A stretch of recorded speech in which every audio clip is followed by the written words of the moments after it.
Hello everyone, join vacancy के इस YouTube channel में आपका स्वागत है। आज के वीडियो में हम बात करेंगे एसबीआई की तरफ से रिलीज किए हुए नोटिफिकेशन के बारे में, जो कि सितंबर मंथ में रिलीज हुआ था। उसी नोटिफिकेशन के बारे में बात करेंगे। एसबीआई अप्रेंटिस नाम से जो वैकेंसी आई थी मुंबई लोकेशन पे, उस लोकेशन मुंबई लोकेशन वाली वैकेंसी के बारे में बात करेंगे। तो उसमें डिस्कस करेंगे कि लास्ट डेट क्या है उसकी, ऑनलाइन फीस पेमेंट की लास्ट डेट क्या है, एप्लीकेशन सबमिट करने की जो लास्ट डेट है वो क्या है, और ऑनलाइन एप्लीकेशन स्टार्ट हुआ है उसकी डेट क्या है, उसमें क्या एज क्राइटेरिया है, क्या क्वालिफिकेशन वगैरह, ये पूरे के पूरे इस वीडियो में हम देखेंगे। तो जो लास्ट डेट है एसबीआई अप्रेंटिस रिक्वायरमेंट 2023 की, तो वो ऑनलाइन फीस पेमेंट की जो लास्ट डेट रहेगी वो 21 सितंबर रहेगी, यानी 21 सितंबर रहेगी। उसके बाद में और एप्लीकेशन सबमिट करने की जो डेट है वो भी 21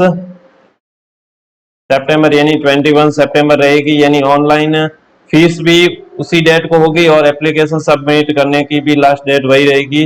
यानी जैसे ही आप एप्लीकेशन सबमिट करते हो उसके बाद तुरंत पेमेंट कर देना, क्योंकि इसके बाद पेमेंट की कोई अलग से डेट नहीं होगी। उसके बाद में ऑनलाइन एप्लीकेशन स्टार्ट करने की डेट है, तो वो एसबीआई ने 1 सितंबर से ही फॉर्म स्टार्ट कर दिए थे। उसके बाद में आगे बात करें इसके एग्जाम मोड की, तो एग्जाम मोड ऑनलाइन मोड से होगा और इसके साथ साथ में मेडिकल टेस्ट भी होगा, यानी रिक्वायरमेंट कैंडिडेट्स है उनके लिए मेडिकल टेस्ट भी होगा। इसके साथ में वहां पे ऑनलाइन मोड पर एग्जाम होगा जिसमें कंप्यूटर बेस्ड टेस्ट होगा, यानी सीबीटी, जो 2 लैंग्वेज में कंडक्ट होगा, हिंदी में होगा और इसके साथ में प्लस इंग्लिश में भी ये एग्जाम होगा। आगे बात करें इसके ऑफिशियल वेबसाइट की, तो एसबीआई की जो ऑफिशियल वेबसाइट है वो sbi.co.in पर जाके आप इसका फॉर्म अप्लाई करोगे। उसके बाद में फीस पेमेंट की बात करें तो कौन से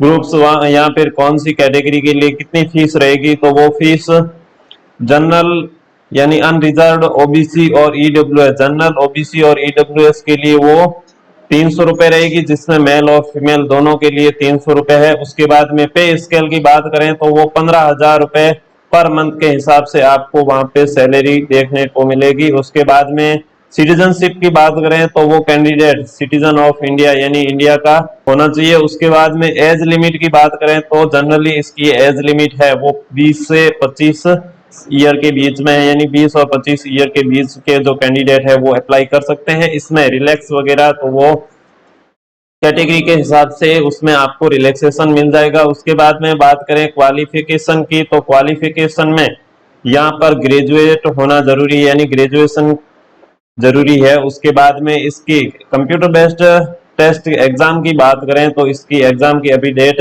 घोषित नहीं हुई है। उसके बाद में आगे वैकेंसी डिटेल्स की बात करें तो उसमें एक लिस्ट नोटिफिकेशन में आपको एक लिस्ट मिल जाएगी। ये लिस्ट मैं वीडियो के डिस्क्रिप्शन में डाल दूंगा, यानी पूरा का पूरा जो एसबीआई का जो नोटिफिकेशन है वो वीडियो के डिस्क्रिप्शन में डाल दूंगा, वहां से आप लिस्ट को डाउनलोड कर सकते हो। उसमें अलग अलग कैटेगरी की पोस्टें दे रखी है, उसमें तमिलनाडु और हर स्टेट की अलग अलग पोस्टें दे रखी है, कितनी क्या पोस्ट है, कितनी कैटेगरी वाइज पोस्टें आप इसमें डिटेल से दे रखी है, तो आप वहां से देख सकते हो। उसके बाद में आगे बात करें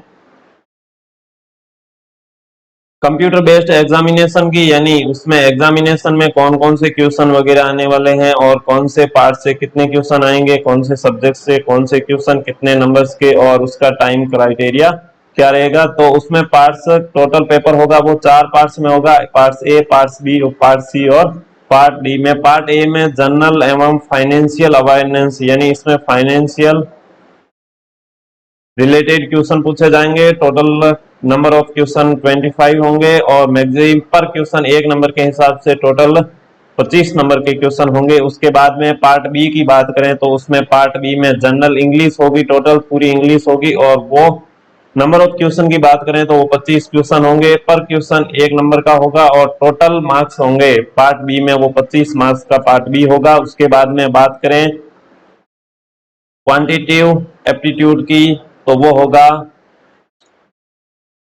मैथ्स की बात करें तो टोटल 25 नंबर की उसमें मैथ्स आएगी, पर क्वेश्चन 1 नंबर के हिसाब से टोटल 25 नंबर के मैथ्स के क्वेश्चन 25 क्वेश्चन और 25 नंबर के मैथ्स के क्वेश्चन होंगे। उसके बाद में पार्ट डी की बात करें तो उसमें रीजनिंग एबिलिटी और कंप्यूटर एप्टीट्यूड दोनों साथ में मिलाए हुए हैं, यानी कंप्यूटर और रीजनिंग को एक साथ में मिला के टोटल जो नंबर ऑफ क्वेश्चन होंगे वो 25 क्वेश्चन होंगे। पर क्वेश्चन 1 नंबर के हिसाब से टोटल जो मैक्सिमम मार्क होंगे पार्ट डी का जो पोर्शन है वो 25 नंबर का होगा। इसके लिए ड्यूरेशन एवं टाइम की बात करें तो टोटल 100 क्वेश्चन होते हैं। 100 क्वेश्चन में आपको टाइम मिलेगा 1 घंटे का, यानी उसमें आपको 60 मिनट मिलेगा, यानी पर क्वेश्चन आपको 1 मिनट से कम टाइम मिलेगा।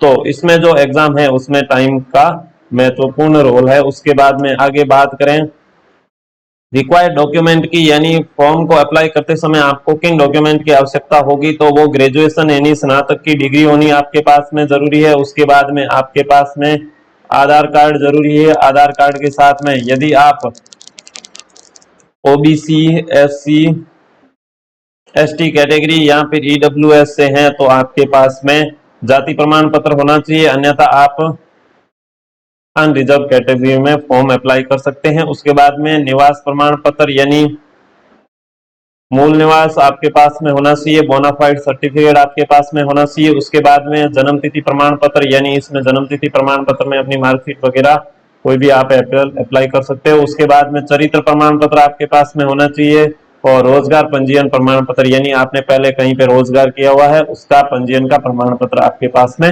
होना चाहिए। उसके बाद में बात करें आगे स्कीम ऑफ एग्जामिनेशन की, तो एग्जामिनेशन किस टाइप से होगा, तो आपने देखा होगा उसमें एग्जामिनेशन कंप्यूटर बेस्ड एग्जाम होगा। उसके बाद में डॉक्यूमेंट वेरिफिकेशन होंगे। डॉक्यूमेंट वेरिफिकेशन के बाद में वहां पे medical examination of recommended candidates, यानी जो कैंडिडेट्स है उनका मेडिकल एग्जामिनेशन होगा।